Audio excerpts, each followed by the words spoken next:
Kodėl blondinės turi 2% smegenų daugiau negu arklys, kad eidama per paradą neapsišiktų? Kaip blondinė ryte uždega šviesą, atidaro mašinos durelės.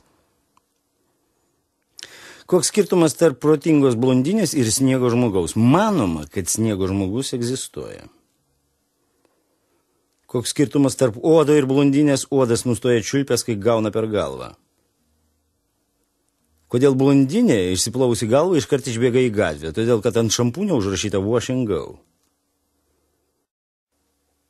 Nu, čia toks subtilesnis, kodėl blondinė neina į bažnyčią, nes kai atsiklaupia, išsižioja. Jeigu blondinės smegenys įdėtume vištą, gautųsi barškutis. Po smagios nakties vyras klausė blondinės. Sako, klausyk, mieloji, aš tau buvau pirmas? Klausyk, gali būti, aš žiūriu, tavo snukis man kažkur matytas. Blondinė užpuola plėšikai, sako, pinigai. Blondinė, kur? Tu ką, į ausį nori? Geriau į burną. Gyvent nori? Su kuo? Dar piptelsi išprievartausi. Pip, pip, pip, pip, pip, pip.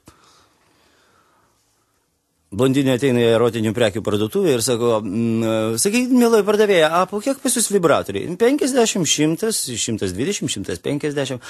A va tas va didelis raudonas, kiek šito neparduodam. Kodėl? Todėl, kad čia gesintuvas. Kaip atskirti, kad faksą atsiuntė blondinė? Fakso viršuje, dešiniajame kampe, matosi pašto ženklas. Koks skirtumas tarp negyvos katės ir negyvos blondinės gulinčio ant kelio? Prieš katę dar matosi stabdymo žymės.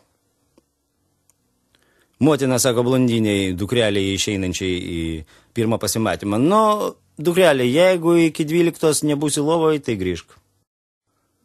Blondinė klausė pardavėja, sako, klausykit, kiek kainuoja va šitas televizorius? Blondinėm televizorių neparduodam. Ne, nu kodėl, aš noriu nusipirkti. Blondinėm televizorių neparduodam. Nu, bet pasakyt gal, kodėl? Todėl, kad čia yra mikrobangų krosnelė.